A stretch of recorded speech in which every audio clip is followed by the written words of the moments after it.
Hello friends, तो कैसे हैं आप सभी लोग। आई होप आप लोग एकदम बढ़िया सुस्त होंगे।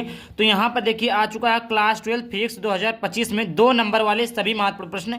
जी प्यारे बच्चों, 2 नंबर वाले जितने भी आपके महत्वपूर्ण प्रश्न हैं पूरी किताब से। जी प्यारे बच्चों, पूरे किताब से, पूरे बुक से जितने भी आपके 2 नंबर वाले महत्वपूर्ण प्रश्न हैं, यहाँ पर देखिए मैं सॉल्यूशन के साथ लेकर आ चुका हूँ। ऐसा नहीं कि आपको केवल क्वेश्चन ही बताऊंगा। जैसे यहाँ पर देखिए हाइगेंस का सिद्धांत, वर्ड विक्षेपण के कारण, यहाँ पर देखिए सारे के सारे जो इंपॉर्टेंट क्वेश्चन है 2 नंबर वाले, सभी के सभी इंपॉर्टेंट क्वेश्चन को लेकर आ चुका है। यहाँ पर देखिए हर एक क्वेश्चन है जो कि आपका जो भी आधा घंटा का वीडियो जाए चाहे 1 घंटे का वीडियो जाए, आप लोग इस वीडियो को जल्दी से जल्दी देख लेना, तो कल आप भी बोर्ड परीक्षा में बहुत ही अच्छे अंक प्राप्त करके आओगे। ये 2 नंबर वाले जितने भी इंपॉर्टेंट है सभी के सभी इंपॉर्टेंट क्वेश्चन को लेकर आऊँ, तो आप लोग वीडियो को पूरा देखना। आप सभी लोगों से रिक्वेस्ट है, ये अंतिम वीडियो है क्योंकि कल आपका पेपर है, कल आपका 2 बजे से पेपर है, तो ये अंतिम वीडियो है। तो आप सभी लोग इस वीडियो को देख ले, ट्रिपल स्टार लगा लीजिए क्योंकि ये इंपॉर्टेंट है प्यारे बच्चों, सभी के सभी चीजें इंपॉर्टेंट है। ये क्लास 12 वाले बच्चों के लिए रामबाण वीडियो साबित होने वाला। तो आइए वीडियो को स्टार्ट करते ही देर न करते हुए। तो यहाँ पर देखिए पहला क्वेश्चन जो आपका अवतल दर्पण तथा उत्तल दर्पण के 2 उपयोग लिखिए। जी प्यारे बच्चों, देखिए अवतल दर्पण उत्तल दर्पण के जो उपयोग होता है वो आता है आपका 2 नंबर बोर्ड परीक्षा में देकर जाता है। कितने नंबर देगा? 2 नंबर यहाँ से आपको मिल जाएंगे। 1 नंबर अवतल दर्पण के उपयोग से, 1 नंबर आपके उत्तल दर्पण के उपयोग से। तो जैसे यहाँ पर देखिए अवतल दर्पण का उपयोग, अवतल दर्पण का उपयोग क्या है बच्चों कि पहला टार्च, सर्च लाइट आदि में, दूसरा अस्पताल में नाक, कान, गला तथा दांत के आंतरिक भाग को देखने के लिए। देखिए फिर जो टार्च होता है, जो आपका लाइट रहता है, जो आपका टार्च रहता है, जो आपका लाइट रहता है, उसमें अवतल दर्पण का प्रयोग होता है। तो उसके बाद दूसरा, अस्पताल में जो आपका नाक, कान सर्जरी के लिए उपयोग करते हैं, दांत को उखाड़ने के लिए, दांत को देखने के लिए, आंतरिक भागों के लिए जो दर्पण का उपयोग करते हैं वो आपका उत्तल दर्पण होता है, जैसे नाक, कान, गला, दांत के आंतरिक भाग को देखने में। उत्तल दर्पण के उपयोग देख लीजिए प्यारे बच्चों, यहाँ पर उत्तल दर्पण के उपयोग है कि स्ट्रीट लाइट के लैंपों में, पहला स्ट्रीट लाइट के लैंपों में। अब प्यारे बच्चों स्ट्रीट लाइट के लैंपों में क्या होता है, यहाँ पर देखिए जो आपका रोड पे जो आपका लाइट लगे होते हैं, जो आपका ऐसे रोड पर जो हाईवे वगैरह पे आपका लाइट लगा रहता है, उसमें जो दर्पण का उपयोग किया जाता है वो उत्तल दर्पण का उपयोग होता है। दूसरा यहाँ पर है वाहनों में लगी साइड दर्पण में। देखिए प्यारे बच्चों, आप लोगों ने देखा होगा जब कारें जाती हैं तो वाहनों में एक साइड मिरर लगा होता है। क्या साइड मिरर लगा होता है? तो साइड मिरर जो होता है प्यारे बच्चों वो आपका उत्तल दर्पण का होता है। तो यहाँ से आपको अवतल दर्पण के 2 उपयोग और उत्तल दर्पण के 2 उपयोग आपको आसानी से समझ में आ गए होंगे। तो यहाँ पर देखिए सिद्ध कीजिए कि सघन माध्यम का अपवर्तनांक क्रांतिक कोण की ज्या के अनुपाती होता है। तो क्रांतिक कोण को C से लिखते हैं, आपतन कोण I और आपतन कोण I, परावर्तन कोण R जो होता है। स्नेल के नियम से, स्नेल का नियम हमने क्या पढ़ा है, साइन N बराबर sine I upon sine R हमने पढ़ा है। और जब किसी माध्यम का अपवर्तनांक बोले तो ये दूसरे पहले माध्यम के सापेक्ष दूसरे माध्यम का अपवर्तनांक हो, कोई भी चीज होता है तो उसे 2n1 ही लिखते हैं, क्योंकि पहले जो भी रहता है अपवर्तनांक रहेगा पहले माध्यम का सापेक्ष दूसरे माध्यम का अपवर्तनांक। तो इस पर हमने यहाँ पर लिख दिया। अब हम जानते हैं आपतन कोण I, आपतन कोण जो होता है, आपतन कोण I जो होता है, I जो होता है क्रांतिक कोण C के बराबर होता है। तो यहाँ आप लोगों को पता होगा फिर बच्चों, यहाँ पर आपने पढ़ा है कि जो अपवर्तन कोण R होता है, I बराबर क्या होता है, I बराबर R होता है ना। ये तो R का मान कितना होता है, 90 डिग्री। यहाँ पर कितना होता है, 90 डिग्री होता है, आपने पढ़ा है। तो यहाँ पर मान रख देंगे साइन C अपान साइन 90 रख देंगे। उसके बाद 2n1 बराबर साइन 90 का मान क्या होता है, 1 होता है। तो साइन C अपान 1, साइन C अपान 1 बराबर क्या हो जाएगा, साइन C हो जाएगा। यहाँ पर 2n1 बराबर हो जाएगा 1/1n2 हो जाएगा, उल्टा करेंगे तो यहाँ पर देखिए फिर बच्चों 1/1n2 बराबर साइन C हो जाएगा। यही हमें पूछा था, यही हमें सिद्ध करना था। 1n2 बराबर, देखिए मेरे बच्चों आप लोगों ने क्या पढ़ा, 2n1 अगर इसका उल्टा करें तो 1n2 हो जाएगा, यही तो होगा। फिर भाई देखिए यहाँ पर देखिए, जैसे आप क्या लिखते हैं, अगर आपको लिखना है 10 पे पावर 2 बराबर प्लस 2 है, तो इसको लिखना हो तो 1/10 पे पावर -2 लिख सकते हैं कि नहीं लिख सकते हैं। तो इसी प्रकार 2n1 को हम क्या लिख सकते हैं, 1/1n2 लिख सकते हैं। अब यहाँ पर देखिए वही चीज़ हमने लिख दिया, 2n1 के स्थान में क्या, साइन C बराबर 1/n2 हो जाएगा। यही आपको सिद्ध करना था, जो कि आपको सिद्ध हो गया।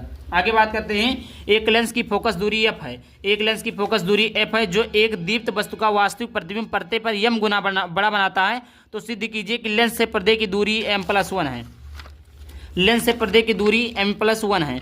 तो यहाँ पर देखिए प्यारे बच्चों, यहाँ पर देखिए हम लगाएंगे लेंस सूत्र से, क्या लगाएंगे, लेंस, ये सॉल्यूशन वैसे दिया है बट आपको समझा दे रहा हूँ कैसे आएगा, नहीं तो आप बोलोगे रटा दिए।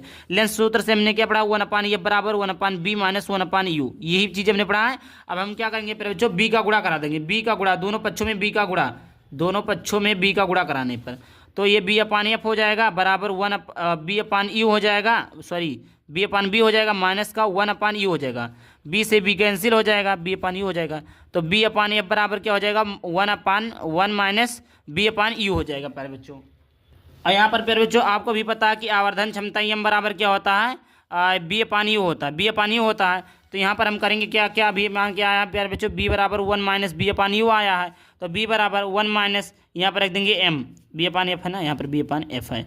फिर उसके बाद में बी बराबर निकालेंगे तो 1 माइनस एम इंटू में क्या हो जाएगा प्यारे बच्चों, एफ हो जाएगा। सिद्ध क्या करना है, एम प्लस 1 सिद्ध करना है। क्या सिद्ध करना है प्यारे बच्चों, एम प्लस 1 सिद्ध करना है। तो हम जानते हैं वास्तविक प्रतिबिंब के लिए जो होता है आवर्धन क्षमता प्लस में होता है। क्या होता है प्यारे बच्चों, आवर्धन क्षमता प्लस में होता है, एम बराबर माइनस एम।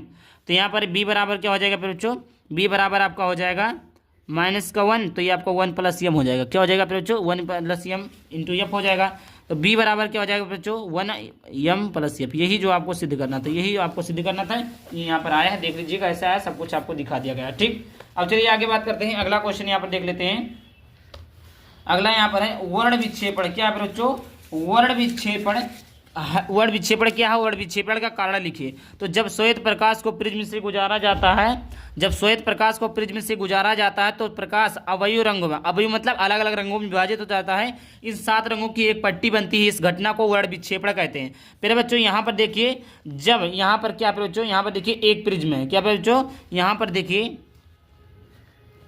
यहाँ पर एक क्या है, प्रिज्म है। क्या है बच्चों, प्रिज्म है। जब श्वेत प्रकाश को किसी प्रिज्म से गुजारा जाता है तो वो अवयव रंग मतलब अलग अलग रंगों में विभाजित हो जाती है, मतलब 7 रंगों की एक पट्टी बनती है, जिसे कहते हैं बीब गयोर कहते हैं। ठीक, यहाँ पर लिखा हुआ है, इस घटना को हम क्या कहते हैं, वर्ण विक्षेपण कहते हैं। फिर बच्चों आपने कोई एक प्रिज्म ले लिया, एक प्रिज्म ले लिया। अब जो श्वेत प्रकाश को इस यहाँ पर आपतित करेंगे तो ये कई रंगों में विभाजित हो जाएगा। टोटल आपका 7 रंग में विभाजित होता है, जिसे कहते हैं बीब गयोर।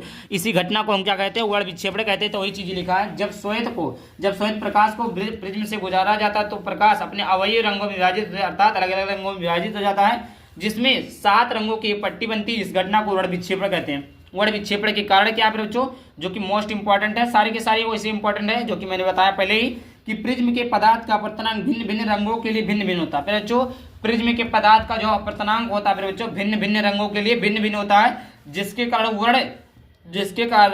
वर्ण विक्षेपण की घटना होती है।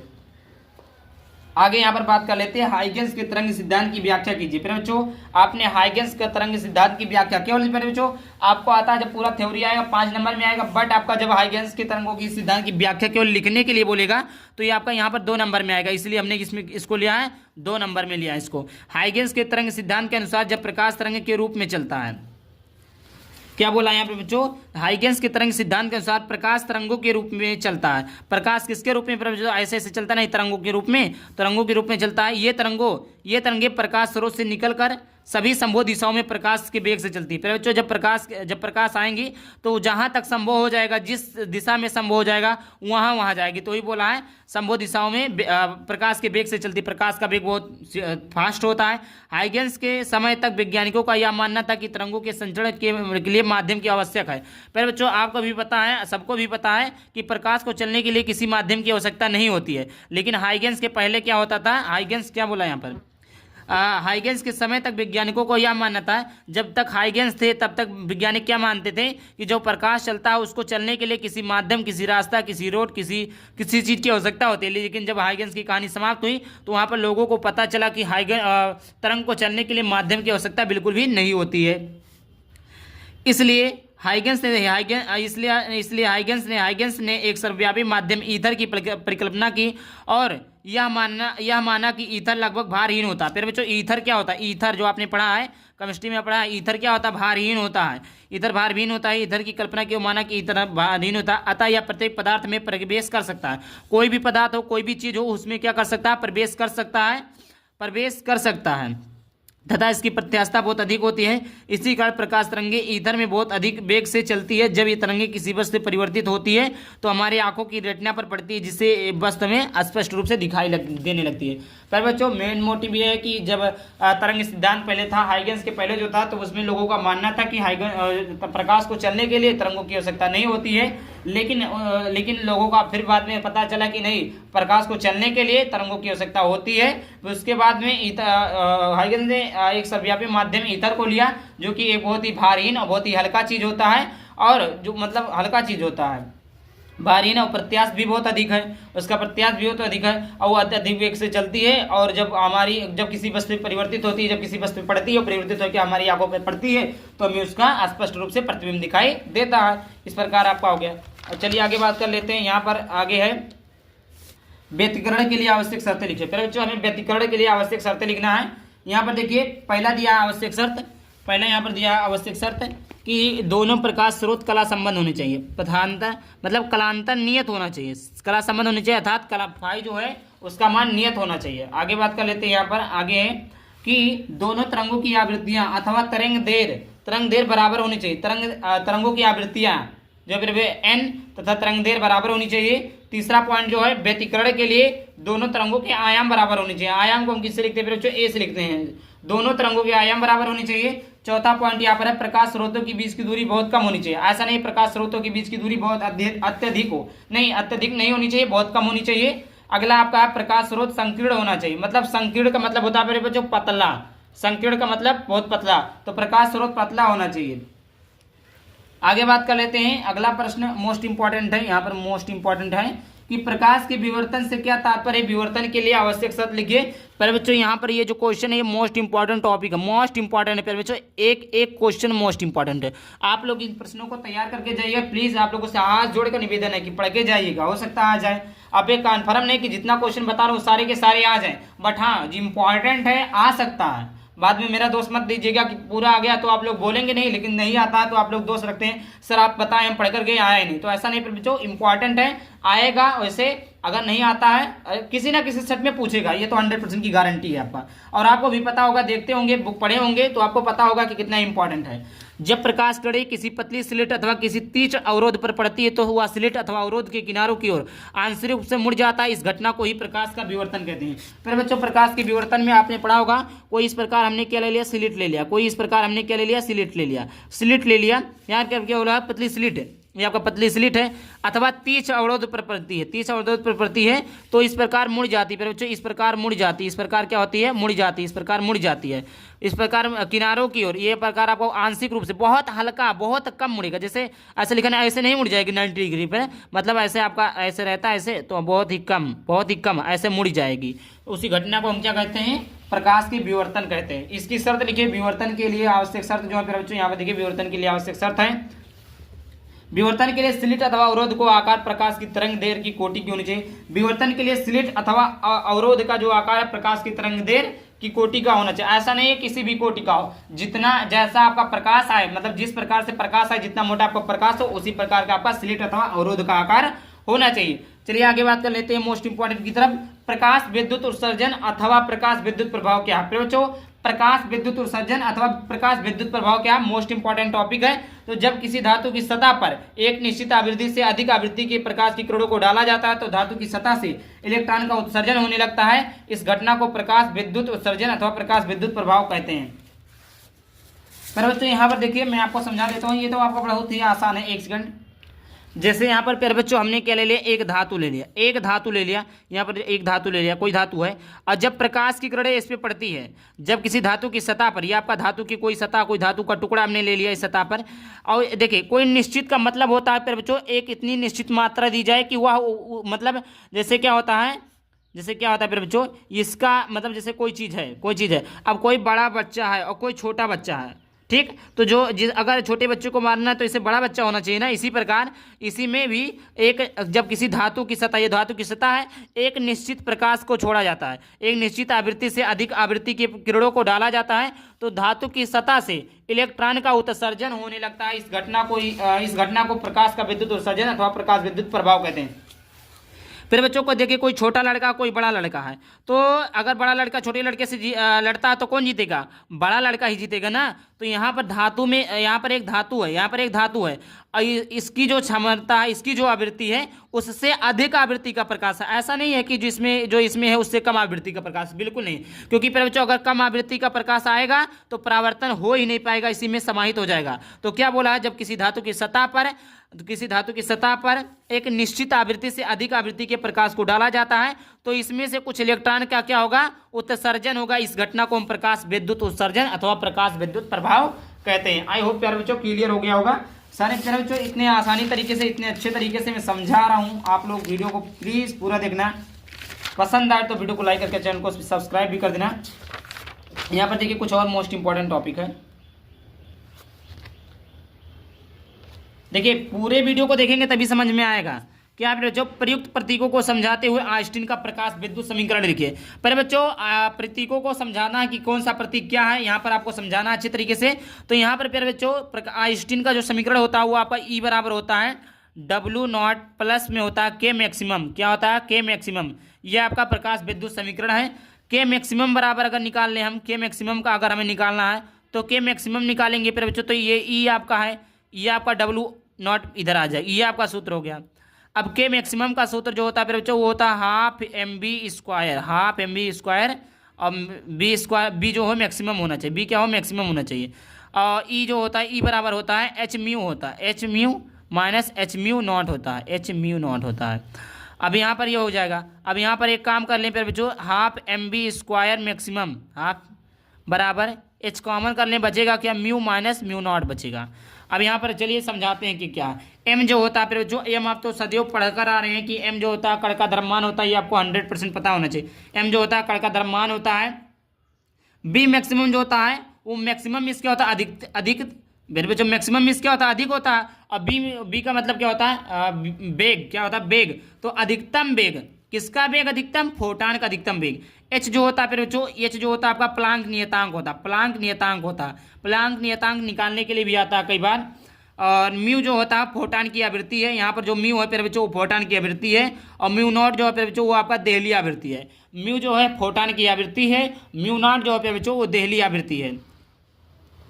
आगे यहाँ पर बात कर लेते हैं बच्चों, हाइड्रोजन परमाणु के स्पेक्ट्रम के वामन श्रेणी की रेखाओं की तरंगदैर्घ्य के लिए सूत्र लिखिए। इस श्रेणी के लिए अधिकतम तरंगदैर्घ्य की गणना कीजिए।